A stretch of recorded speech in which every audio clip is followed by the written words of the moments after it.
আমার বাবাজিরা শুনুন, আল্লাহ সুবহানাহু ওয়া তাআলা কুরআনুল কারীমের 17 নম্বর সূরা সূরাতুল বনী ইসরাঈলের 23 নম্বর আয়াতে আল্লাহ পাক দিয়ে বলেন, ওয়া ক্বাদা রাব্বুকা আল্লা তা'বুদু ইল্লা আমার আল্লাহ জানে ঈমানদার মতন আমরা গোলামি করে ইবাদত করে দাসত্ব করে, বলুন তো কার? এটা আল্লাহ পাক জানে কি জানে না? তারপরেও আমার আল্লাহ রাব্বুল আলামিন বলছেন, আল্লাহ তা'বুদু ইল্লা ইয়্যাহু। আল্লাহ জানেন, তারপরে বলছেন শুধু ইবাদত করলে চলবে না, শুধু গোলামি করলে চলবে না। বান্দারে, তোমরা যারা আমার কাছে প্রিয় হতে পারো, প্রিয় হতে চাও, তারা শুধুমাত্র একমাত্র আমার গোলামি করো। বলি সুবহানাল্লাহ। শুধুমাত্র একমাত্র গোলামি করতে হবে কার? আল্লাহ। আমাদেরকে আল্লাহ রাব্বুল আলামিন দুনিয়ায় পাঠিয়েছেন, এর মূল লক্ষ্য উদ্দেশ্যটা কি? একটা উদ্দেশ্য আছে না? নাকি যেমন তোমাদেরকে বাংলাদেশে পাঠিয়ে দিলাম, এবার এক ভাই ভাই মারামারি করো, কাটাকাটি করো, দলাদলি করো, এই করে জীবনটা পার করে দাও। এটাই কি মূল উদ্দেশ্য? মূল উদ্দেশ্যটা হলো আল্লাহ রাব্বুল আলামিন 51 নম্বর আয়াত সূরাতুজ যারিয়াতের 56 নম্বর আয়াতে বলেন, ওয়া খালাকাতুল জিন্না ওয়াল ইনসা ইল্লা লিয়াবুদুন। আল্লাহ বলছেন, আমি জিন এবং মানুষকে সৃষ্টি করেছি শুধুমাত্র আমার গোলামি করার জন্য। বলি সুবহানাল্লাহ। আল্লাহ এই জন্যই মূলত আমাদেরকে সৃষ্টি করেছেন, এটা আমরা জানি, আমরা আমলও করি, কিন্তু আল্লাহ পাক এই কথাটা এত গুরুত্ব দিয়ে কেন বললেন যে আল্লাহ তা'বুদু ইল্লা ইয়্যাহু, একমাত্র গোলামি করতে হবে আল্লাহ। তার কারণ সবার ইবাদত, সবার আমল একমাত্র কার জন্য হয় না? একমাত্র কার জন্য হয় না? আপনার ইবাদতের মধ্যে যদি শিরক প্রবেশ করে, আপনার ইবাদতের মধ্যে যদি শিরক যুক্ত হয়ে যায়, আপনার সমস্ত আমলগুলো কি হয়ে যায়? বরবাদ হয়ে যায়। আমার আল্লাহ বলেন 4 নম্বর সূরা সূরা নিসা 36 নম্বর আয়াতে তিনি বলেন, ইবাদত হবে, গোলামি হবে। এটা কেমন গোলামি হবে? আমার আল্লাহ বলেন, ওয়া'বুদুল্লাহা ওয়া লা তুশরিকু বিহি শাইআ। আল্লাহ বলছেন, তোমরা ইবাদত করো, তোমরা গোলামি করো, কখনো তোমরা শিরক করো না। কথাটা কিন্তু এই কথা কেন? আমার আল্লাহ এই কথা সূরা বনী ইসরাঈলের 23 নম্বর আয়াতে প্রথম নির্দেশ হলো একমাত্র গোলামি করতে হবে আল্লাহ। এই কথাটা আল্লাহ কেন বললেন? তার কারণ হলো আমরা অনেক সময় একের জায়গায় অধিক ব্যক্তিকে আমাদের মালিক, আমাদের মনি অনেকেই মনে পড়ে ফেলে। কথা বলুন ঠিক কিনা? অনেকে তো মনে করে ফেলে যে আমার ক্ষমতার মালিক আমাকে বাঁচিয়ে রেখেছে, অমক আমাকে বাঁচিয়ে রেখেছে, অমক দল আমাকে সাপোর্ট দিয়ে রেখেছে। এই যে আপনার চিন্তাধারা এক আল্লাহর উপরে না, আপনি অনেক সময় শিরক করে বসেন। আল্লাহ বলছেন, ওয়া'বুদুল্লাহা ওয়া লা তুশরিকু বিহি শাইআ। ইবাদত করতে হবে শিরক মুক্ত, অংশীদার মুক্ত ইবাদত করতে হবে। যদি বান্দা তোমরা সন্তুষ্টি পেতে চাও কার? আরো আওয়াজ দিয়ে বলুন কার? কিন্তু দেখা যায় যে আমরা দেখি নামাজ পড়ে, রোজা রাখে, হজ করেছে, যাকাত দিয়েছে, কিন্তু তারপরেও এর ঈমান, এর আমল, এর ইবাদত দেখে মনে হয় না যে পরিপূর্ণ সে আল্লাহর উপরে বিশ্বাস এনেছে। কথা বলো ঠিক না? কেন এই কথা বললাম? আমরা ইবাদত করি মসজিদে, যতক্ষণ মসজিদে থাকি ততক্ষণ বলবে যে আমরা এভাবে বন্দিকে লিপ্ত আছি। মসজিদে নামাজে দাঁড়িয়ে প্রতিনিয়ত আমরা আল্লাহর কাছে বলি ইয়্যাকা না'বুদু ওয়া ইয়্যাকা নাস্তাঈন।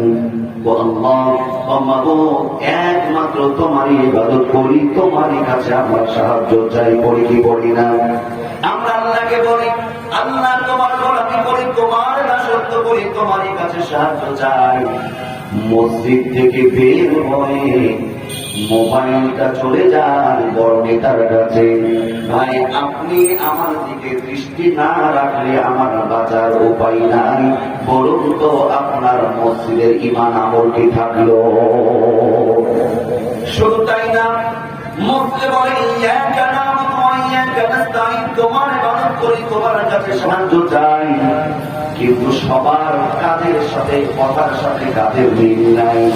দেখবেন মসজিদে বলে আল্লাহ তোমার কাছে সাহায্য চাই, আবার অনেক সময় বিপদে পড়লে, মুসিবতে পড়লে কখনো যাই মাজারে, আবার কখনো যাই বড় বড় দরবারে, আছে না নাই? মাজারে যাই বিপদে গেলে, মাজারে যে মান্যত করে মুরগি দেয়, হাঁস দেয়, গরু দেয়, ছাগল দেয়। মাজারে যে ওই বড় মানুষের কাছে সাহায্য চাই, আছে না নাই? অনেকের বিশ্বাস এইরকম। আপনি বিপদে পড়লে, মুসিবতে পড়লেও, আপনি বিপদে মুসিবতে পড়লেও আপনাকে সাহায্য চাইতে হবে কার কাছে? সাহায্য চাইতে হবে কার কাছে? আল্লাহর কাছে সাহায্য চাইতে হবে। কিন্তু দরদের আমার খুব গভীর মনোযোগ একটু চিন্তা করুন। আমাদের এই সমাজে অনেক নারীদেরকে দেখা যায়, মহিলাদেরকে দেখা যায়, এনারা বেশি দরগায় যায়, পুরুষদের চাইতে মহিলারা বেশি যায়। একটু বিপদে পড়লে, সন্তান হচ্ছে না, মেয়ের বিয়ে হয় না, চলো দরগায়, মাজারে যায়, এই করে, সেই মানুষ করে, সেই করে। কিন্তু আপনি বিপদে থাকেন, সুখে থাকেন, মুসিবতে থাকেন, সর্ব অবস্থায় ইবাদত করতে হবে একমাত্র কার? সাহায্য ইবাদত করতে হবে আল্লাহ, সাহায্য চাইতে হবে আল্লাহর কাছে। দরদের আমার শোনো, মা বোনের উদ্দেশ্যে বলি, আমার মায়েরা বলেন আপনারা নামাজ পড়ে ইয়্যাকা না'বুদু ওয়া ইয়্যাকা নাস্তাঈন বলেন, কিন্তু আবার বিপদে পড়লে দলে দলে মাজারের দিকে চলেন। আমি আপনাদেরকে বলতে চাই, আপনার সন্তান হয় না, সন্তান কথা শোনে না, আপনি নামাজের মাধ্যমে চান আল্লাহর কাছে আল্লাহ মনের আশা পূরণ করে দিবে। পয়গম্বর হযরত ইব্রাহিম আলাইহিস সালাতু ওয়াস সালাম ৮৬ বছর বয়স, মুরব্বী মানুষ, ৮৬ বছর বয়স, কোন সন্তান হয় নাই। আমার পয়গম্বর তাও আল্লাহর দয়া থেকে এক ইঞ্চি দূরে পড়ে নাই। ৮৬ বছর বয়স, সন্তান নাই, আল্লাহর কাছে দোয়া করলেন, রব্বি হাবলি মিনাস সালিহিন, ফাবাশশারনাহু বিগুলামিন হালিম। আল্লাহু আকবার। রব্বি হাবলি মিনাস সালিহিন, আমরা তুমি আমাকে নিয়ে সন্তান দান করো। ভাই, সাউন্ড একটু ঠিক করে, সাউন্ড কিন্তু কথা বলে শুনেই পাচ্ছি না, সাউন্ডে কিছুই বুঝতে পারছেন না। প্রধান মধ্যে কথা বলে কি হবে? কোনো কিছু কিছুই বুঝতে পারি, বলছি আর করছে না। আমার ভাইয়া শুনুন, আজকে যা আছে কপালে, মাইকের অবস্থা খুব একটা ভালো নেই। কথা হলো যে বিপদের মুসিবতে আমরা সব জায়গায়, সর্ব অবস্থায় আমরা সাহায্য চাইবো কার কাছে? সাহায্য চাইবো কার কাছে? এটাও একটা ইবাদতের অংশ। আমরা ইবাদত মানে কি? আমরা মনে করি ইবাদত মানে নামাজ পড়া। কি পড়া? ইবাদত মানে রোজা রাখা। ইবাদত মানে শুধু নামাজ পড়া, রোজা রাখা, এর নাম ইবাদত না। কেউ ভুল বুঝবেন না। যেগুলো তার নামাজ কি? পার্ট অফ ইবাদত। ইবাদতের একটি অংশ হলো নামাজ, ইবাদতের অংশ একটি রোজা। কিন্তু নামাজ মানে ইবাদত নয়, রোজা মানে ইবাদত নয়। তার কারণ ইবাদতের সংজ্ঞা কি জানেন? ইবাদতের সংজ্ঞা হলো আপনার জীবনের শুরু থেকে জীবনের শেষ নিঃশ্বাস পর্যন্ত আল্লাহ আল্লাহ রাসূলের সন্তুষ্ট মাফিক সমস্ত হারামকে গ্রহণ করা, সমস্ত হারাম নিষেধকে নিষেধ জেনে ছেড়ে দেওয়ার নামই হলো ইবাদত। কথা বলুন ঠিক না ঠিক? দরদের আমার নামাজ রোজা ইবাদত না কেন বললাম? যদি নামাজ রোজা যদি ইবাদত হয়, সূর্য যখন অস্তমিত যায়, সূর্য যখন ডোবে বা সূর্য যখন ওঠে, এই দুই সময়, আবার সূর্য যখন একেবারে মাথা বরাবর থাকে, এই সময় কি নামাজ পড়া কি জায়েজ না নিষেধ? এই সময় নামাজ পড়লে কি সওয়াব হবে? বরং নামাজ তো হবে না, গুনাহ হবে জেনে শুনে করলে। কথা বলুন ঠিক কিনা? আমার মা বোনদের বিশেষ মুহূর্তে ওনাদের নামাজ ওনাদের জন্য ছাড়। যদি মনে করেন আমি ওই সময় নামাজ পড়বো, নামাজ তো ভালো কাজ, ওই সময় আল্লাহর নিষেধটা মানাই, এটাই হলো ইবাদত। নামাজের নিষিদ্ধ সময় নামাজ না পড়া, এটাই হলো ইবাদত। কথা বলুন ঠিক কিনা? আপনার রোজা, রোজা একটা ইবাদত, কিন্তু এই রোজা যদি আপনি ঈদের দিন রাখেন, এই রোজা যদি আপনি ঈদের দিন রাখেন, সওয়াব হবে? সওয়াবের পরিবর্তে কি হবে? গুনাহ হবে।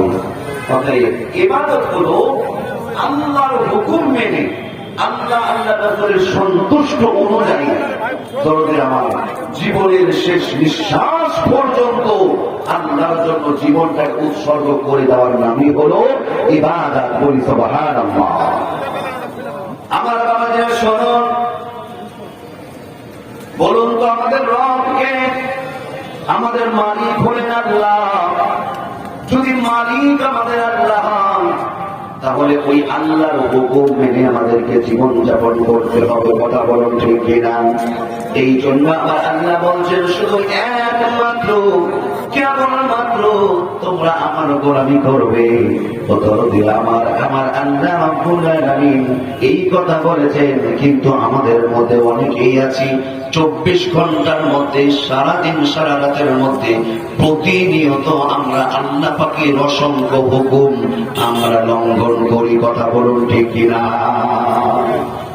কিন্তু আপনি যদি কোন দোকানের কর্মচারী হন, আপনি কোন অফিসে আপনার বসের আন্ডারে যদি আপনি চাকরি করেন, দরদির আমার, তাহলে দেখবেন আপনি যদি আপনার ওই দোকান মালিকের নিয়ম রুলস অনুযায়ী যদি দোকানে যাওয়া আসা না করেন, তাহলে কিন্তু আপনার 1 দিন 2 দিন 4 দিন 10 দিন পরে আপনার চাকরি কিন্তু আউট হয়ে যাবে। কথা বলুন ঠিক কিনা? আমার ভাইরা, কিন্তু আল্লাহ রাব্বুল আলামিন তিনি আমাদের কেমন মালিক, তিনি আমাদের কেমন মনিব। ওই আল্লাহর হুকুম আমরা প্রতিনিয়ত লঙ্ঘন করি, কিন্তু আমার আল্লাহ রাব্বুল আলামিন তিনি বলেন না, বান্দারে আজকে তুই নামাজ পড়িসনি, আজকে আমার হুকুম মানিসনি, আজকে তোর জন্য আমার রিজিক বন্ধ। আল্লাহ এই কথা বলেছে?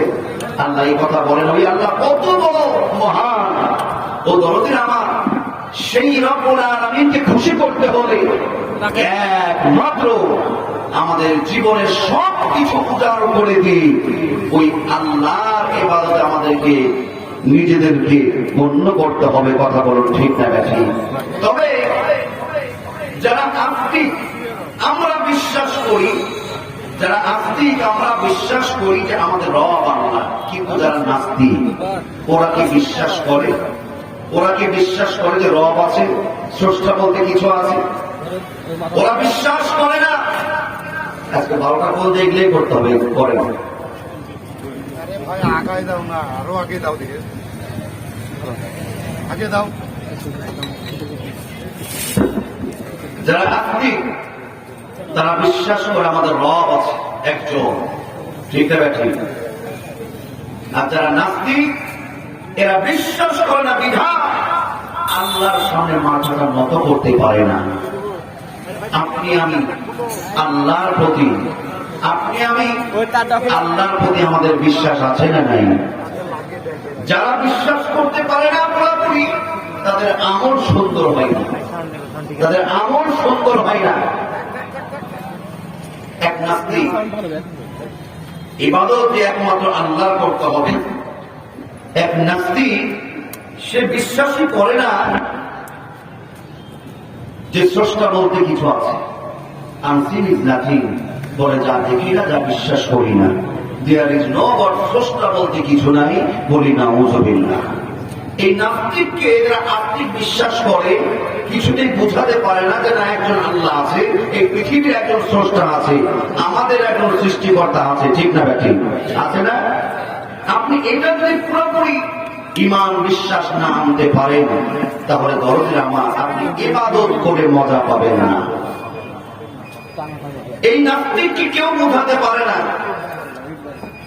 ঈমানদার মুসলমানরা এই নাস্তিককে বলল যে আমাদের রব একজন আছে, স্রষ্টা একজন আছে। উনি বলছে না, নাই। এই পৃথিবীটা গাছ, তরল, সাগর, সবকিছু এমনি ন্যাচারাল হয়, আবার ন্যাচারাল মরে যায়, আবার গজায়, আবার জীবন দেয়, আবার এইভাবে দুনিয়াটা চলছে।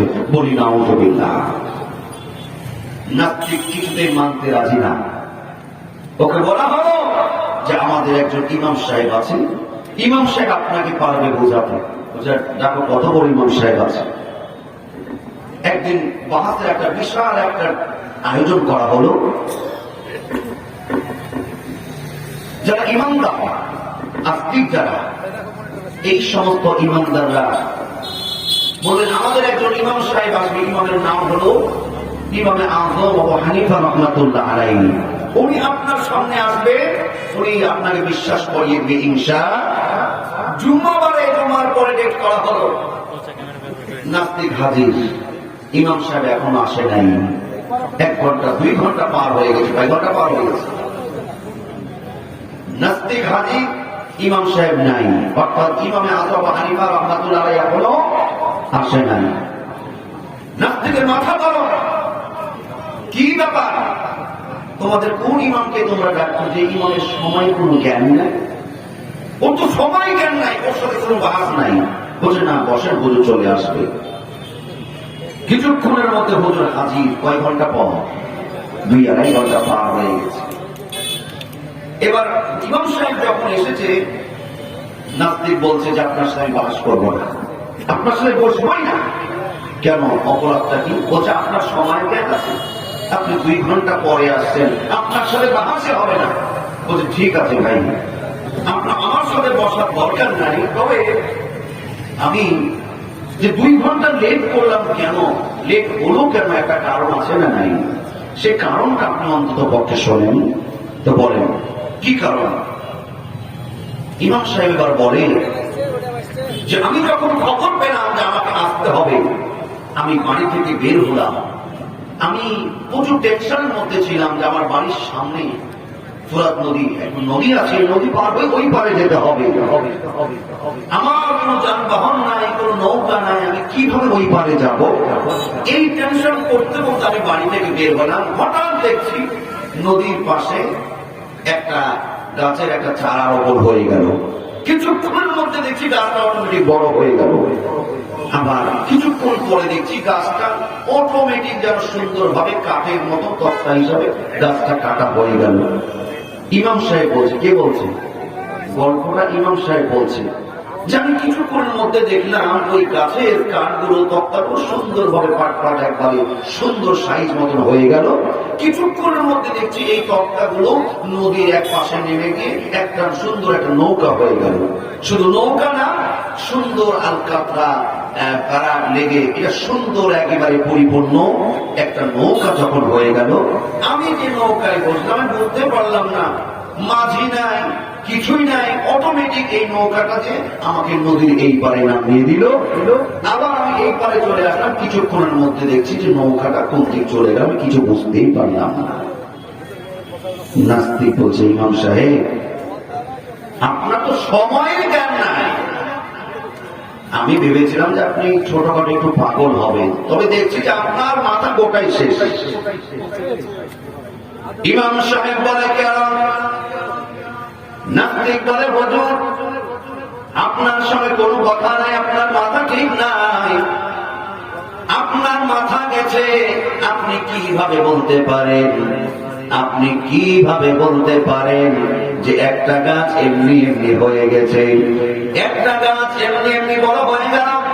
আপনি কিভাবে বলতে পারেন একটা গাছ এমনি এমনি কাটা হয়ে গেল, তক্তা হয়ে গেল?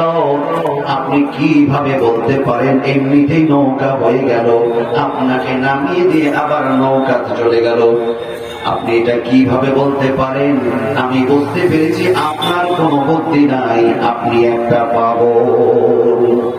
ইমাম সাহেব বলেন, ইমামে আযম আবু হানিফা রাহমাতুল্লাহ আলাইহি তিনি বলেন, কথা তো অবশ্যই তাই, একজন স্রষ্টা ছাড়া যদি কোনো কাজ না বলতে পারে, একজন মাঝি ছাড়া যদি একটা নৌকা তৈরি না হতে পারে, মাঝি ছাড়া যদি নৌকা এই পারে না আসতে পারে, তাহলে নাস্তিক তোমাকে আমি বলতে চাই তুমি বড়, এই বড় আসমান জমিন সাগর মহাসাগর চন্দ্র নক্ষত্র এই পৃথিবীতে যত কিছু আছে এইগুলো কি এমনি এমনি হতে পারে, নাকি একজন স্রষ্টা আছে যিনি আমাদের রব? কথা বলুন ঠিক না বেঠি? আল্লাহ আমার রব, এই রবি আমার সব, আল্লাহ আমার রব, এই রবি আমার সব, দমে দমে তোর মনে তারি অনুভব, আল্লাহ আমার রব, এই রবি আমার সব। তোমার দুনিয়াতে আমি যেদিকে তাকাই, অথই নিয়ামতে ডুবে আছি সবাই। তোমার দুনিয়াতে আমি যেদিকে তাকাই, অথই নিয়ামতে ডুবে আছি সবাই। পাখালির গানে শুনি তসবিহ কলরা, তসবিহ কলরা, আল্লাহ আমার রব, এই রবি আমার সব, আল্লাহ আমার রব, এই রবি আমার সব। চিৎকার করে বলুন মারহাবা, আরো আওয়াজ দিয়ে বলুন মারহাবা। আমার ভাইয়ারা, এই আসমানের মালিককে, জমিনের মালিককে, আপনার আমার হায়াত দাতা, মওত দাতা, রিজিক দাতা অন্য কেউ নয়, তিনি হলেন আমার আল্লাহ। আমার আল্লাহ রাব্বুল আলামিন কোরআনুল কারীমে তিনি আল্লাহ পাক বলেন, ওয়াস-সামা আবানাইনাহা বিআইদি ওয়া ইন্না লামুসিউন ওয়াল আরদা ফারশনাহা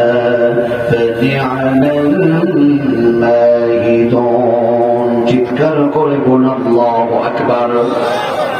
আসমান সুন্দর ভাবে সৃষ্টি করেছেন কে? আলহামদুলিল্লাহ, আলহামদুলিল্লাহ। আমাদের আজকের এই ওয়াজ মাহফিলের মাননীয় প্রধান অতিথি, মাননীয় প্রধান অতিথি উনি আমাদের মাঝে আগমন করেছেন, জনাব অ্যাডভোকেট মোহাম্মদ শফিকুল হক মিলন সাহেব, উনি আমাদের মাঝে আগমন করছেন। লিল্লাহে তাকবীর, লিল্লাহে তাকবীর। রাজশাহীবাসীর পক্ষ থেকে, রাজশাহীবাসীর পক্ষ থেকে, বছরই এই অঞ্চলের মানুষের পক্ষ থেকে আলহামদুলিল্লাহ। আমাদের প্রিয় মানুষ, আজকের মাননীয় প্রধান অতিথি অ্যাডভোকেট শফিকুল হক মিলন মহোদয়, উনি আমাদের মাঝে উপস্থিত হয়েছেন। মাহফিল কমিটির পক্ষ থেকে, বছরী রায়পাড়া এই অঞ্চলের পক্ষ থেকে ওনার প্রতি আমরা কৃতজ্ঞ, মোবারকবাদ, অভিনন্দন জানাচ্ছি। জি, অনেক আজকের মাহফিলের বিশেষ অতিথি আপনারা আশেপাশে অনেকে আছেন, মেহেরবানি করে আপনারা নিজ দায়িত্বে একটু চলে আসেন আমাদের মঞ্চে আসলে।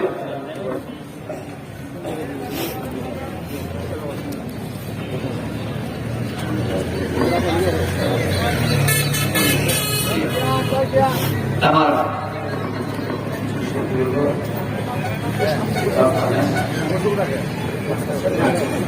জি, আমার মা বোন যারা রয়েছে,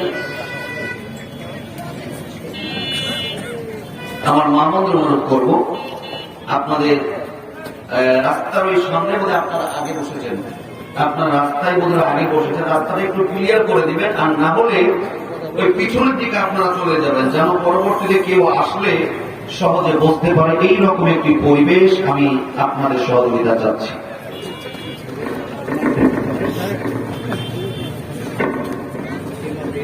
আমার বাবাজিরা শোনো,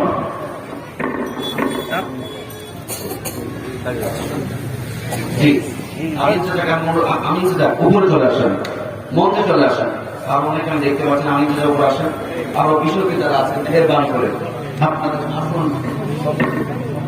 শওকত আলী চাচা, উনি জি, শওকত আলী সাহেব, শওকত আলী চাচা আপনি মঞ্চে আসবেন। আমার ভাইরা একটু কথা বলে, ঠিক না ঠিক, একটু খেয়াল করেন, আপনারা আছেন তো ভাই?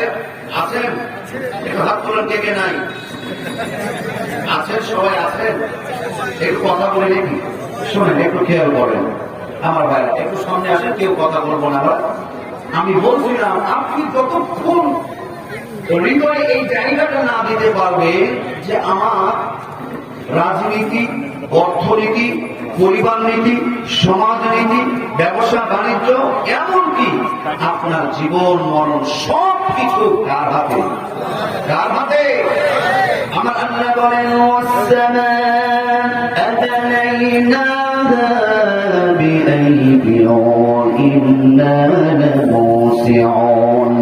والأرض فرشناها فنعم الماهدون ومن كل شيء خلقنا زوجين لعلكم تذكرون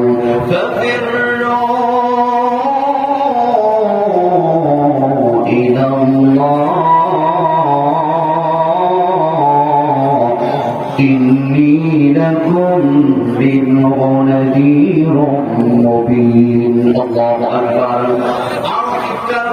الله أكبر আমার আল্লাহ তার পরিচয় দিচ্ছে, বান্দারে তোমরা ভালো করে শোনো, এই আসমানটাকে আমি আল্লাহ সুন্দরভাবে দাঁড় করিয়েছি।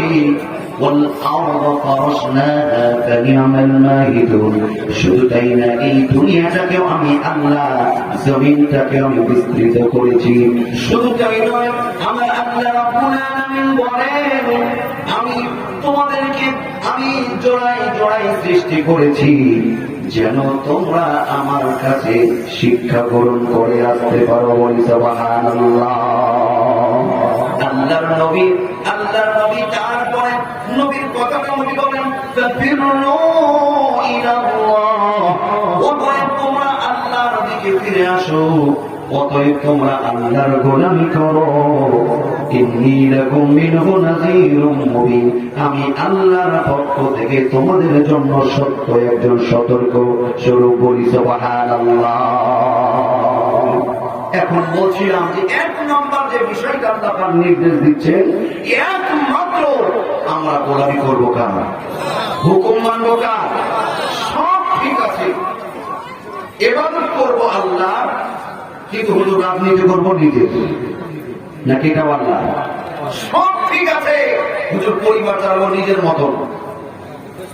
ইবাদত হলো, আমি আগেই বলেছি, জীবনের শুরু থেকে শেষ পর্যন্ত যেটা সত্য সত্য বলতে হবে, যেটা ন্যায় ন্যায় বলতে হবে, যেটা মিথ্যা তার বিরুদ্ধে আপনাকে লড়াই করতে হবে। দরদির আমার, এবার শুনুন, অনেক মুরব্বী আছে, ওনারা এটা বুঝেই না, খালি নামাজ পড়া, রোজা রাখা, জিকির আজকার করা মনে করে এটাই ইবাদত।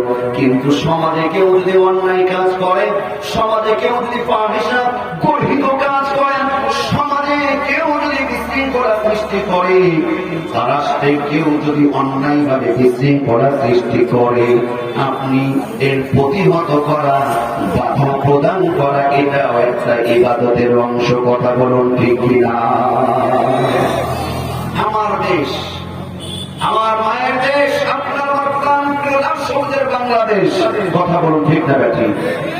এখন আপনি একাই বসে খালি নামাজ পড়বেন, হজ করবেন, আর এদিকে দেশ মানুষ মানবতা যা হয়ে যাবে। এর নাম ইবাদত না, এর নাম ইবাদত নাই। যদি কোন অন্যায় দেখেন, কোন ষড়যন্ত্র দেখেন, আপনাকে দেশের স্বার্থে, স্বাধীনতার স্বার্থে, সমাজ রক্ষার্থে, মানবতার স্বার্থে আপনাকে ন্যায়ের পক্ষে থাকতে হবে, সত্য কথা বলতেই হবে। কথা বলো ঠিক না ঠিক? বর্তমানে আমার বাংলাদেশকে নিয়ে একটা ষড়যন্ত্র চলছে, আমার বাংলাদেশকে নিয়ে একটা ষড়যন্ত্র চলছে।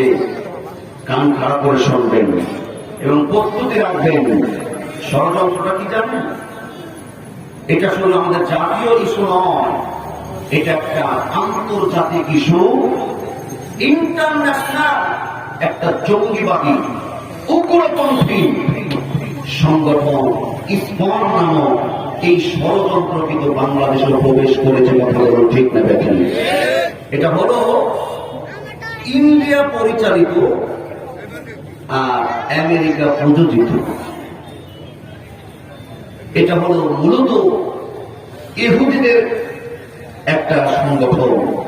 এইখানে উগ্রপন্থী হিন্দু ভাইরা প্রবেশ করেছে। আমার দরদের আপনি দেখছেন যে দেশের 12টা বাজাচ্ছে, আপনি দেখছেন নামাজওয়ালাদেরকে ধরে ধরে মারছে, আপনি দেখছেন মসজিদ মাদ্রাসা অ্যাকশন আসছে। এইখানে বাধা দেওয়া এটাও একটা ইবাদত। আওয়াজ দিয়ে বলুন কথা ঠিক না? আমি হিন্দু ভাইদেরকে আমরা মুসলমান ছোট করতে চাই না। আমাদের হৃদয় ওনাদের জন্য ভালোবাসা রয়েছে, ওনাদের জন্য আমাদের স্বীকৃতি রয়েছে।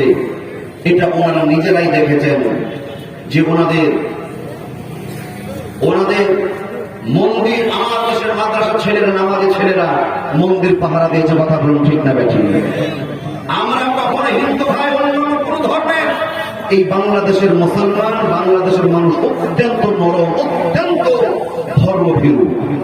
এই বাংলাদেশের মানুষ যেমন করে নিজের দলকে, নিজের যেমন ধর্মকে ভালোবাসে, অন্য ধর্মের তাদের ধর্মকে সম্মান করে। কথা বলুন ঠিক কিনা?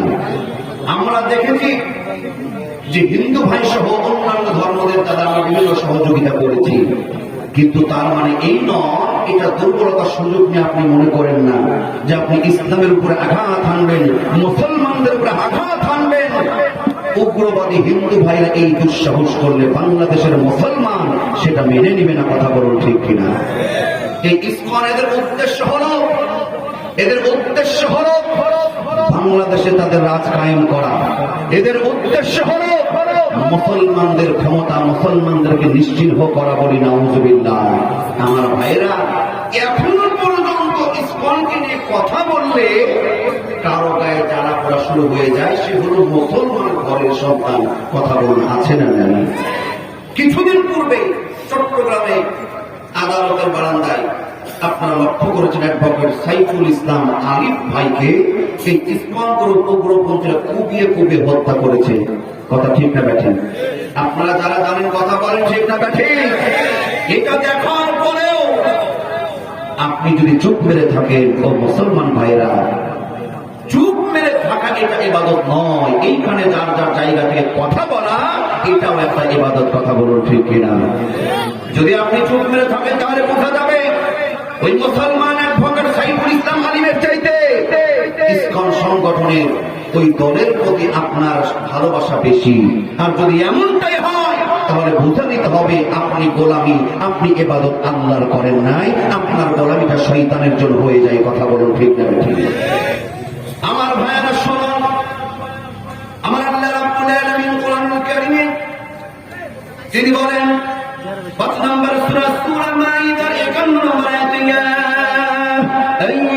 আইয়ুহাল্লাযীনা আমানু লা তাত্তাখিযুল ইয়াহুদা ওয়ান নাসারা আউলিয়া বা'দুহুম আউলিয়া। আমার আল্লাহ বলছেন, হে ঈমানদারগণ, ইহুদি এবং নাসারাদেরকে, বেদুর্মীদেরকে তোমরা বন্ধুরূপে গ্রহণ করো না। বা'দুহুম আউলিয়া বা'দ, তারা পরস্পর পরস্পর বন্ধু ভাই ভাই, তোমরা কেউ যদি ওই সমস্ত ইহুদি বেধর্মীদের উপরে ভালোবাসা পোষণ করো, বন্ধুরূপে তাদেরকে গ্রহণ করো, তাহলে তুমিও হয়ে যাবে তাদের একজন। বলি নাউযুবিল্লাহ। তাদের একজন মানে ওই সমস্ত বেধর্মীরা যাবে জান্নাতে না জাহান্নামে? কোথায় যাবে? যারা মুসলমানের পক্ষ না নিয়ে অন্য কারো পক্ষ নিবে তারাও যাবে জাহান্নামে। কথা বলুন ঠিক না বেঠিক? আমার ভাইয়েরা, এই জন্য পরিষ্কার ভাবে বলতে চাই, ওই সমস্ত উগ্রপন্থীরা ইসকনের সংগঠনের ওরা মনে করেছে যে সাপের ন্যাস ছেড়ে দিব আর বাংলাদেশের লোক এতই পাগল, সাপের ন্যাচে পা দিবে আর আমরা ঠোস করে কামড় দিব। উদ্দেশ্য কিন্তু ভিন্ন ছিল। আমার ভাইরা, কোথায় থেকে কিভাবে কাজ হচ্ছে এটা কিন্তু বাংলাদেশের মানুষ বুঝে ফেলেছে। কথা বলুন ঠিক না ব্যাটি? ওদের উদ্দেশ্য ছিল এই মুসলমান সাইফুল ইসলামকে অ্যাডভোকেটকে হত্যা করে, উদ্দেশ্য ছিল মুসলমানরা এখন মারামারি শুরু করবে, কাটাকাটি শুরু করবে, আর এই সুযোগে দাদাবাবু দল থেকে ওই দিক থেকে আবারও ল প্রবেশ করাবে যে আমাদের এই দেশটাকে শান্তিপ্রিয়, এই সুশৃঙ্খল সমাজটাকে একটা অশান্তির আপনার জাহান্নামে নিক্ষেপ করার জন্য তারা এই পায়তারা ধরেছিল। কথা বলুন ঠিক না ব্যাটি? তবে এতটুকুই বলবো, আপনাদের যারা রাহাবার, আপনাদের যারা লিডার, কেউ আমরা উশৃঙ্খল হবো না, ধৈর্য ধরবেন। এটা অন্যরকম একটা ষড়যন্ত্র চলছে, অন্যরকম একটা ষড়যন্ত্র চলছে। ইনশাআল্লাহ ইনশাআল্লাহ আল্লাহ যেইভাবে আমাদেরকে সাহায্য করেছে, আমরা যেমন পূর্বের ফেরাউনকে বিদায় করেছি, ইসকন নামে হোক আর যে নামে হোক, বাংলাদেশকে কেউ ষড়যন্ত্র করলে আমরা ইনশাআল্লাহ কাউকে মাথা ছেড়ে দাঁড়াতে দেব না। কথা বলুন ঠিক কিনা? আমার ভাইয়েরা, ধৈর্য ধরতে হবে। তবে বেধর্মী ভাইদেরকে এতটুকুই বলতে চাই, উগ্রপন্থী হিন্দু ভাইদেরকে এতটুকুই বলতে চাই, এইখানে পাইতারা করেন না, এটা করুন। এটা কিন্তু দিল্লি নয়, এটা গুজরাট নয়। আপনি বিশৃঙ্খলা করতে চাইলে গুজরাটে চলে যান, আপনি বিশৃঙ্খলা করতে চাইলে দিল্লিতে চলে যান। এটা হলো মসজিদ মাদ্রাসার দেশ, শাহ মখদুম শাহ পরান শাহরুপুর শাহজালাল রহমাতুল্লাহের দেশ। এটা হলো আলেম ওলামা দেশ। এই দেশে কেউ যদি বিশৃঙ্খলা করার চেষ্টা করে, তারা যেন 5 আগস্টের ইতিহাস মনে রাখে। তুই হাত তুলে বলুন কথা ঠিক কিনা?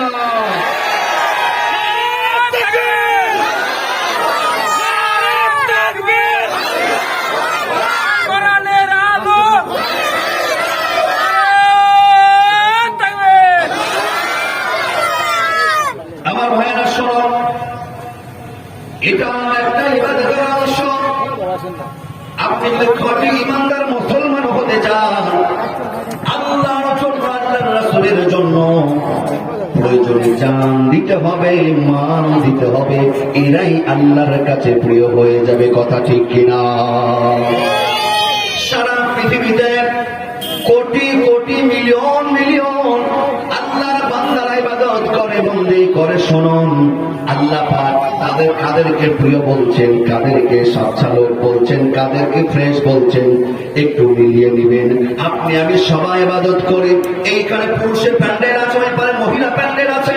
আমাদের এই দুই প্যান্ডেলের মধ্যে কারা আল্লাহর কাছে প্রিয়? আল্লাহ এবার বলছেন, শুনুন, 49 নম্বর সূরা সূরাতুল হুজুরাতের 15 নম্বর আয়াত আল্লাহ বলেন, ইন্নামাল মুমিনুনা আল্লাযীনা আমানু বিল্লাহি ওয়া রাসূলিহি সুম্মা লাম ইয়ারতাবু ওয়া জাহাদু বিআমওয়ালিহিম ওয়া আনফুসিহিম ফী সাবিলিল্লাহ।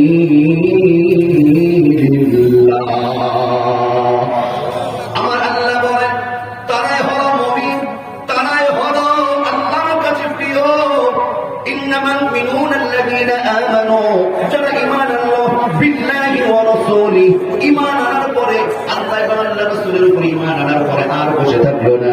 সুম্মা লাম ইয়ারতাবু, ঈমানের নিচে আর কোনো সন্দেহ করলো না। সুম্মা লাম ইয়ারতাবু ওয়া জাহাদু বিআমওয়ালিহিম ওয়া আনফুসিহিম ফী সাবিলিল্লাহ উলাইকা হুমুস সাদিকুন। আল্লাহ বলেন, ওই সমস্ত বান্দাগুলো আল্লাহর কাছে প্রিয়, যারা ঈমান আল্লাহ রাসূলের উপর আনয়ন করে এবার আর কোনো সন্দেহ না রেখে আল্লাহর জন্য প্রয়োজনে জান দিয়ে মাল দিয়ে আল্লাহর হক প্রতিষ্ঠার জন্য যারা জীবন উৎসর্গ করে দেয়, আল্লাহ বলছেন উলাইকা হুমুস সাদিকুন, এরাই হলো সত্যবাদী, এরাই হলো সচ্চালক। বলি সুবহানাল্লাহ। শুধু নামাজ পড়ার নাম ইবাদত নয়, শুধু রোজা রাখার নামই ইবাদত নয়। আমার মায়েরা বোনেরা, আপনি নিজে নামাজ পড়বেন, স্বামী যা ইচ্ছা তাই করবে, এর নাম ইবাদত নয়। আপনি মা বোন আপনার রোজা রাখবেন, তাহাজ্জুদ করবে পড়বেন, আর সন্তান যা ইচ্ছা তাই করবে, এর নাম ইবাদত নয়। ইবাদত হলো আল্লাহর সন্তুষ্টির জন্য জীবনের শুরু থেকে শেষ পর্যন্ত যখন যেটা আল্লাহর জন্য করার প্রয়োজন সেটাই করতে হবে। কথা বলুন ঠিক কিনা? ও দরদের আমার, এখন যদি বলা হয় ইমানের বলে বলিয়ান যারা পরীক্ষা নেওয়ার জন্য, স্বাধীনতা রক্ষার জন্য, আবার যদি বলা হয় এই দেশের জন্য, মানবতার জন্য, আমরা স্বাধীনতা এই কথাটা কেন বারবার বলছি জানেন? আজ থেকে কয়েক মাস পূর্বেও এই মঞ্চে ওপেন কথা বলতে গেলে আল্লাহর গোলাম যারা, এই গোলামগুলো মুনিবের ভূমিকা নিয়ে বসেছিল মালিকের। আল্লাহর কথা বলবো, এটা মুনিবের কেন হুকুম না লাগবে? কথা বলুন ঠিক না বেঠিক? একটা মাহফিল করার জন্য কতবার তাদেরকে যাওয়া হয়েছে, স্যান্ডেল ক্ষয় হয়ে গেছে, তারপর 144 ধারা জারি, তারপর নির্দেশনা, এখানে আমার নাম, এখানে এর নাম, এই নিচে ওর নাম, এইরকম ভাবে দিবা, না হলে তোমার 144 ধারা। কথা বলুন ঠিক না বেঠিক? এই কথাগুলো এখন বললে কারো যারা পড়াশোনা হয়ে যায়, এই কথাগুলো রাজনীতি কথা, কথাগুলো এগুলো কি রাজনৈতিক কথা? কোরআনের কথা, আল্লাহর কথা বলতে গিয়েও মঞ্চে জুতা মারামারি হয়েছে। হুজুরকে বাধা দিতে এসেছে, পাবলিক উল্টা জুতা মেরে বাড়ি মেরেছে। কথা বলুন ঠিক না বেঠিক? এইগুলো হলো রাজনৈতিক কথা নয়। আমার নজরুল চাচার ছোট ভাই, এই যে রবি চাচার ছেলে সালমান, এই সালমান, ওকে দেখলে আমার কলিজা ফেটে যায়। এত সুন্দর দেখতে, ভদ্র ছেলে। এই সালমান, এই যে 5 আগস্টের বৈষম্য আন্দোলনের আগে এর মধ্যে এই সালমানকে এমন ভাবে গুলি করা হয়েছে, তার পেটের মধ্যে এখনো গুলি আছে। সুবহানাল্লাহ, নাউযুবিল্লাহ পড়ে, তার পেটে এখনো গুলি আছে। এই সালমান যদি আপনার ভাই হতো, এই সালমান যদি আপনার ছেলে হতো, আপনি তো বলতেন না যেটা রাজনীতি। ওর পেটে আমি দেখলাম এখান থেকে ওদের 15-20টার বেশি সিলাই হবে। এই ছেলে এখনো বিয়ে করে না, ওর পেটের মধ্যে এখনো গুলি পড়ে আছে। ওই বাঁচবে না মরবে, কয়দিন থাকবে, এটা বড়ই অনিশ্চিত। কথা বলুন ঠিক না বেঠিক? ওই কি দোষ করেছিল? ওকে এইভাবে ওর পেটের মধ্যে এখনো গুলি আছে। এই কথাগুলো বলতে গেলেই কাদের কারো গায়ে জ্বালা পোড়া আছে না নাই? ওরা, আপনারা মানুষ আর ওরা মানুষ না। আমার ভাইয়েরা শুনুন, সত্য কথা বলছি, সত্য কথা বলা এটাও হলো ইবাদত। সত্যকে গোপন করা এটাও কিন্তু পাপের কাজ। কথা বলুন ঠিক কিনা? দরদিরা আমার, আল্লাহ বলছেন যারা ঈমান আনার পরে আর কোন সন্দেহ করে নাই, আল্লাহর জন্য জীবন দেওয়া লাগলেও আল্লাহর সন্তুষ্টির জন্য যারা জীবন দিবে তারাই কামিয়াব। কথা বলুন ঠিক কিনা? সাহাবীদের কেমন ঈমান ছিল, কেমন আমল ছিল, কেমন দাসত্ব করত। মদিনার পল্লী নগরীতে একজন সাহাবীর বসবাস, যার নাম হলো হযরত হানজালা রাদিয়াল্লাহু তাআলা। হানজালা সবেমাত্র বিয়ে করেছে। দরদিরা আমার, আল্লাহর জন্য কেমন নিবেদিত প্রাণ ছিল। উহুদের ময়দানে উহুদের ডাক চলে এসেছে। কাফের বেঈমানরা এই উহুদের ময়দানে আল্লাহর নবীর দন্দান মোবারক শহীদ করেছে। নবীর হেলমেট ভেদ করে মাথার মধ্যে লোহা ঢুকে গেছিল। এমনকি মদিনার অলিতে গলিতে কদ কুতিলা মুহাম্মদ, কদ কুতিলা মুহাম্মদ। শয়তান ইবলিস না শোনিয়ে দিয়েছিল যে মুসলমানদের নেতা মুহাম্মদ কতল হয়ে গেছে, বলি নাউযুবিল্লাহ। কদ কুতিলা মুহাম্মদ, মুহাম্মদ মারা গেছে, মুহাম্মদ কতল হয়ে গেছে। এই কথা নবীর সাহাবী হযরত হানজালা ঘরের মধ্যে আছে, বিয়ে করেছে, প্রথম রাতটা পার হয়েছে, স্বামী স্ত্রীর মধ্যে এখনো মহব্বত মিলন হয় না। সকাল হয়েছে, ভোরের দিকে স্বামী স্ত্রীর মধ্যে মিলন হয়েছে, মহব্বত হয়েছে। আমার দরদিরা বলুন তো, স্বামী স্ত্রীর মধ্যে যখন মহব্বত, স্বামী স্ত্রীর সম্পর্ক হয়, তখন দুইজনের উপরে একটা জিনিস ফরজ হয়, সেটার নাম কি? সেটা কি? গোসল। আমাদের যুবকরা তো শীতের সময় গোসল করে না, গোসল ফরজ হয় সোমবারে, ওই একইবারে জুমাবারে গোসল করে। ও যুবক ভাইরা, পবিত্র থাকার চেষ্টা করবেন। নবীর সাহাবী হানজালার উপরে গোসল করো।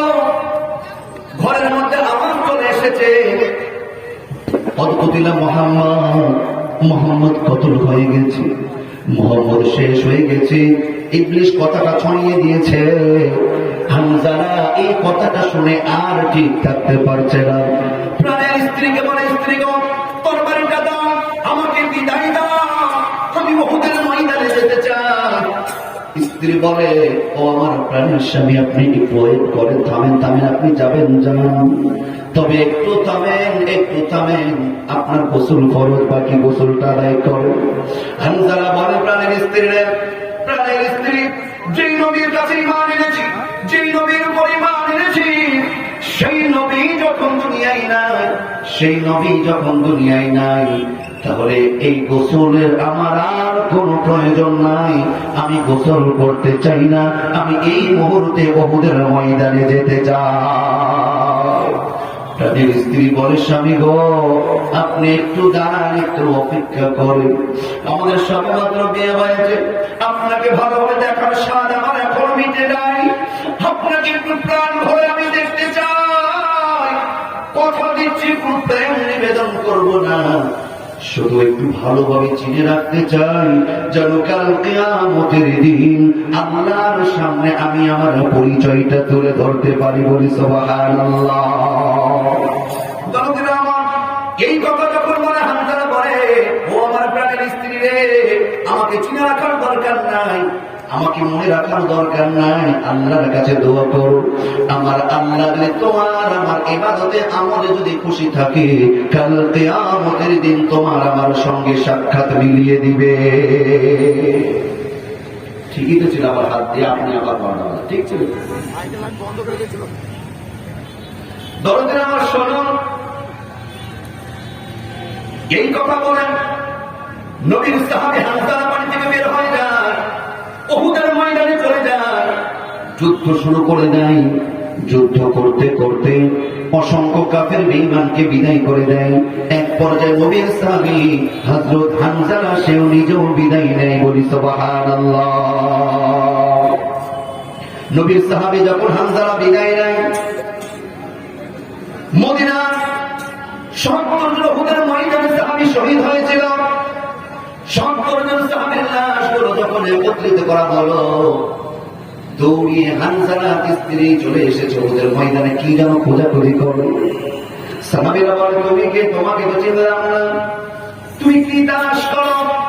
বলছে, আমার স্বামী হানজালা জিহাদের ময়দানে এসেছে, তাকে তো খুঁজে পাওয়া যায় না, সবার পরিচয় পাওয়া গেছে, কিন্তু আমার স্বামীর কোনো খবর নাই। এই কথা বলে দরদিরা আমার নবীর কাছে পর্দার আড়ালে নিয়ে যাওয়া হয়। পর্দার আড়াল থেকে হানজালার স্ত্রী বলে, ইয়া রাসূলুল্লাহ, ইয়া হাবিবাল্লাহ, উহুদের ময়দানে যারা শহীদ হয়েছে, যারা শহীদ হয়, আল্লাহর পক্ষ থেকে ফয়সালা হলো, তাদের জন্য সম্মান হলো, তাদের গোসলের প্রয়োজন হয় না, বলি সুবহানাল্লাহ। শহীদদের কি দেওয়া লাগে না? গোসল দেওয়া লাগে না। হানজালার স্ত্রী বলে, ইয়া রাসূলুল্লাহ, ইয়া হাবিবাল্লাহ, নবী গো, যেহেতু গোসল দেবেন না, কিন্তু নবী, আপনার সাহাবী হানজালা, আপনার সাহাবী হানজালা দুনিয়া থেকে থেকে বিদায় নিয়েছি। ইয়া রাসূলুল্লাহ, আপনি একটু তার লাশটা আলাদা করে তাকে আপনি একটু গোসল দিয়ে দিন। নবীজি বলে, হানজালার স্ত্রী, কেন গোসল দেওয়া লাগবে? কেন গোসল দেওয়া লাগবে? হানজালার স্ত্রী বলে, আপনার সাহাবী হানজালার উপরে গোসল ফরজ ছিল। ইয়া রাসূলুল্লাহ, এই জন্য গোসলটা আপনি সম্পূর্ণ করে দিন। নবীজি বলে, সাহাবীরা হানজালার লাশটা আলাদা করো, হানজালার লাশটা আলাদা করো। সাহাবীরা এক দুই করে করে লাশগুলো যখন গণনা শুরু করে দেয়, লাশগুলো গনতে গনতে 69টি লাশ হয়। 69টি লাশ হয়েছে। এই 69টার মধ্যে একটা লাশ নাই, সেটা হলো হানজালা রাদিয়াল্লাহু তাআলা আনহুর লাশ উহুদের ময়দানে নাই। বলি সুবহানাল্লাহ। হানজালা জীবন দিয়েছে কার জন্য? হানজালা জীবন দিয়েছে কার জন্য? হানজালা জীবন দিয়েছে আল্লাহর জন্য। হানজালা লাশটা কোথায় গেল? কেমন আছে জানে একজন, তিনি কে? আওয়াজ দিয়ে বলুন, তিনি কে? আল্লাহর নবী কাঁদে, সাহাবীরা কাঁদে, নবী গো 69টা লাশ আছে, আপনার হানজালার লাশ নাই। আমার নবী যখন এই কথা শোনে, আমার নবী বলে, সাহাবীরা আরো ভালোভাবে চতুর্দিক থেকে তোমরা খুঁজতে শুরু করো। উহুদের ময়দানে চতুর্প্রান্ত খোঁজা হলো। আবার সাহাবীরা বলে, ইয়া রাসূলুল্লাহ, ইয়া হাবিবাল্লাহ, হানজালার লাশ কোথাও নাই, কোথাও নাই। আল্লাহর নবীকে আল্লাহর পক্ষ থেকে জিবরিল আমিন এসে জানিয়ে দিলেন, ও আল্লাহর নবী, আপনি একটু আপনার চোখটা একটু আসমানের দিকে তোলেন। আল্লাহর নবী জিবরিল আমিনের কথা শুনে মাথাটা যখন আসমানের দিকে তোলে, চোখটা যখন উপরের দিকে তাকায়, আল্লাহর নবী কাঁদতে কাঁদতে উপরের দৃশ্য দেখে আমার নবীর চেহারায় হাসি ফুটে উঠে। বলি সুবহানাল্লাহ। সাহাবীরা বলে, ইয়া রাসূলুল্লাহ, আপনি কিছুক্ষণ আগে কাঁদছিলেন, আবার আপনার চেহারায় হাসি কেন? হানজালার কোথায় কোনো খবর কি মিলেছে? কিছুক্ষণের মধ্যে হানজালার লাশ সামনে চলে এসেছে। নবীজি বলে, ও সাহাবীরা, আজকে তো হানজালার ছুটির দিন ছিল, জিহাদ ময়দান থেকে ওকে রুখসাত দেওয়া হয়েছিল, জিহাদের ময়দানে আসার তার কথা ছিল না। কিন্তু আল্লাহর মহব্বতে, আমার মহব্বত ওদের ময়দানে এসে হানজালা জীবন দিয়ে দিয়েছে। হানজালার গোসল দুনিয়াতে দেওয়ার প্রয়োজন নাই। ও সাহাবীরা, তোমরা শোনো, তোমরা শোনো, দেখো দেখো, হানজালার বড় বড় চুলগুলো বেয়ে বেয়ে যেন এখনো টপ টপ করে পানিগুলো বেয়ে বেয়ে পড়ছে। ও সাহাবীরা, আমি হাসলাম কেন? আমাকে জিবরিল আমিন দেখিয়ে দিয়েছে, আল্লাহর শক্তিটা আমি দেখেছি। উহুদের ময়দান থেকে হানজালাকে আল্লাহ রাব্বুল আলামিন ৭০ জন ফেরেশতা দুনিয়া থেকে আসমানে নিয়ে গিয়ে হাউজে কাউসারের পানি দিয়ে হানজালার ফরজ গোসলটা সুসম্পন্ন করেছে। বলি সুবহানাল্লাহ। আরো আওয়াজে বলি সুবহানাল্লাহ। আল্লাহু আকবার, আল্লাহু আকবার। আমার দরদের, আমার ইবাদত হবে একমাত্র কার সন্তুষ্টির জন্য? ইবাদত হবে কার সন্তুষ্টির জন্য? আল্লাহ রাব্বুল আলামিন এইখানে সূরা বনী ইসরাঈলের 23 নম্বর আয়াতে দুইটা নির্দেশ প্রদান করছেন। কয়টা? এক নম্বর হলো শুধুমাত্র কেবলমাত্র একমাত্র গোলামি হবে কার? আর দুই নম্বর হলো, দেখেন, আল্লাহ আপনার হায়াত দাতা, রিজিক দাতা, পালন কর্তা, আসমান জমিন সৃষ্টিকর্তা, সেই আল্লাহ আপনাকে আমাকে অক্সিজেন দিয়ে, আলো দিয়ে, বাতাস দিয়ে, রিজিক দিয়ে খাইয়ে পড়ে বাঁচিয়ে রেখেছেন। কোন সন্দেহ আছে? সে আল্লাহ তো চাইতেই পারেন, এটা আল্লাহর হক। আল্লাহ তা'বুদু ইল্লা ইয়্যাহ, এটা তো খুবই স্বাভাবিক। কিন্তু অস্বাভাবিক কোনটা জানেন? অস্বাভাবিক হলো এরপরে যে 2 নম্বর নির্দেশ আল্লাহ প্রদান করছেন, ওয়াবিল ওয়ালিদাইনি ইহসানা। বলি আল্লাহু আকবার। আল্লাহ বলছেন, ও সন্তানরা, শুধু আমি আল্লাহ, আল্লাহ বলছেন আমার ইবাদত করলে চলবে না। যে পিতা মাতার ওসিলায় দুনিয়ার মুখ দেখলে, যে পিতা মাতার ওসিলায় এত বড় হয়ে উঠলে, যে পিতা মাতার ওসিলায় আমার গোলামি করার সুযোগ লাভ করলে, ওয়াবিল ওয়ালিদাইনি ইহসানা, ও সন্তান, শুধু আমার গোলামি নয়, আমার গোলামির পরে পিতা মাতার সঙ্গে ভালো ব্যবহার করবে। বলি সুবহানাল্লাহ। ইহসান স্বরূপ আচরণ করবে। বলি সুবহানাল্লাহ। কিন্তু দরদের আমার, আল্লাহ পাক এইখানে পিতা মাতার কথা না বললেও পারতেন যে আপনি নামাজ পড়বেন, রোজা রাখবেন, 14 বার হজ করবেন, পিতা মাতা যা ইচ্ছা এইখানে চলে যান। কিন্তু না, আমার আল্লাহ বলছেন পিতা মাতার সঙ্গে ভালো ব্যবহার করতেই হবে। এটা আপনার আমার উপর ফরজে আইন করে দিয়েছেন একজন, তিনি কে? আল্লাহ নবী 3 বার বললেন তার নাম ধুলাই মলিন হোক, তার নাম ধুলাই মলিন হোক, তার নাম ধুলাই মলিন হোক। সাহাবীরা বলেন নবী কার নাম? বলছে যে সন্তান জীবদ্দশায় পিতা মাতাকে দুনিয়াতে পেল, পিতা মাতার খেদমত করে আল্লাহর সন্তুষ্ট অর্জন করে যে জাহান্নাম আরাম করতে পারলো না, তার নাম ধুলাই মলিন হোক। একজন সাহাবী বলছে ইয়া রাসূলুল্লাহ, আমার কাছে সবচেয়ে ভালো ব্যবহার করা ব্যক্তিরা কি? নবী বলছেন উম্মুকা। আবার বলছেন উম্মুকা। তৃতীয়বার নবীজি কে বলছে? উম্মুকা, তোমার মা। নবীজি চতুর্থবার বললেন আবুকা, তোমার পিতা। বলি আল্লাহু আকবার। কিন্তু অনেক সন্তান আছে, অনেক সন্তান আছে নামাজ পড়ে, রোজা রাখে, দান করে, সদকা করে, শেষ বয়সে পিতা মাতাকে বৃদ্ধাশ্রমে রেখে আসে। ও মুসলমান কথা বলুন, আছে না নাই? আরো আওয়াজ দেবেন, আছে না নাই? তবে একজন আপনি খাঁটি একজন আলেম আপনি দেখতে পাবেন না, একজন আলেম আপনি দেখতে পাবেন না যে একজন আলেম আপনি দেখতে পাবেন না যে অরিজিনাল যে প্রকৃতপক্ষে আলেম, এই আলেমের কোন পিতা মাতা বৃদ্ধাশ্রমে রেখে আসে। কথা বলুন, ঠিক না ব্যাঠিক? এই যে অন্তত পক্ষে একটা সন্তান, অন্তত পক্ষে একটা সন্তান মাদ্রাসায় পড়াবে, অন্তত পক্ষে একটা সন্তান মাদ্রাসায় দেবেন। রাজি আছেন ইনশাআল্লাহ? রাজি আছেন ইনশাআল্লাহ? শেষ বয়সে দেখবেন, শেষ বয়সে অনেক সন্তান পিতা মাতার সঙ্গে খারাপ ব্যবহার করে। এই জন্য আল্লাহ পাক শেষ বয়সের বৃদ্ধ বৃদ্ধা সময়ের কথা বলেছেন আল্লাহ পাক এই আয়াতে, ইম্মা ইয়াবলুগান্না ইনদাকাল কিবারা আহাদুহুমা আও কিলাহুমা ফালা তাকুল লাহুমা উফফিন ওয়া লা তানহারহুমা ওয়া কুল লাহুমা কাওলান কারীমা। আল্লাহ বলেন যে পিতা মাতার বার্ধক্য অবস্থায় তোমার কাঁধে এসে দায়িত্ব পড়ে, ও সন্তান খবরদার পিতা মাতাকে উঠ বলবে না, পিতা মাতাকে তুমি এটা বোঝা মনে করবে না। নির্দেশটা কার? নির্দেশটা কার? কিন্তু অনেক সন্তান আছে নিজে ভালো খায়, সুন্দরী বউ নিয়ে এসে ঘরে রেখে দিয়েছে, আর এই বৃদ্ধা মাকে মানুষের বাড়িতে কাজ করায়। আছে না নাই? অসংখ্য পিতা আছে বুড়ো হয়ে গেছে, বড় বড় ছেলে মেয়ে আছে, কিন্তু বাপ রিক্সা চালায়। আছে না নাই? আমার এইগুলোকে লজ্জা লাগে। এই সমস্ত সন্তানদের লজ্জা করার কথা, এদের মাটির নিচে চলে যাওয়ার কথা। দরকার আমার, আমি আর কথা বলতে চাই না, লম্বা সময় চলে গেছে। আমি আপনাদের কাছে একটা অনুরোধ রাখবো, একটা অনুরোধ আমি রাখতে চাই। আপনারা লক্ষ্য করেছেন যে এই বসতি রায়পাড়া কবরস্থান সংলগ্ন মনসুর মাহমুদ মেমোরিয়াল হাফিজিয়া ও কারিয়ানা একটি মাদ্রাসা। এই মাদ্রাসা থেকে হাফেজ তৈরি হবে ইনশাআল্লাহ, এই মাদ্রাসা থেকে আলেম তৈরি হবে ইনশাআল্লাহ, এই মাদ্রাসা থেকে একজন আল্লামা দেলোয়ার হোসেন সাঈদী সাহেবের উত্তরসূরি তৈরি হবে, বলি ইনশাআল্লাহ। আমি প্রথমে বলছিলাম এই মাদ্রাসায় আপনার অন্তত পক্ষে মাদ্রাসায় একটা সন্তান পড়াবেন। মাদ্রাসায় সন্তানকে যদি পড়াতে পারেন, এতটুকু লিখে রাখবেন যে আমি ছোট মানুষ বলে গেলাম, ডায়েরিতে লিখে রেখে সোনালী অক্ষর দিয়ে একটা সন্তান যদি আলেম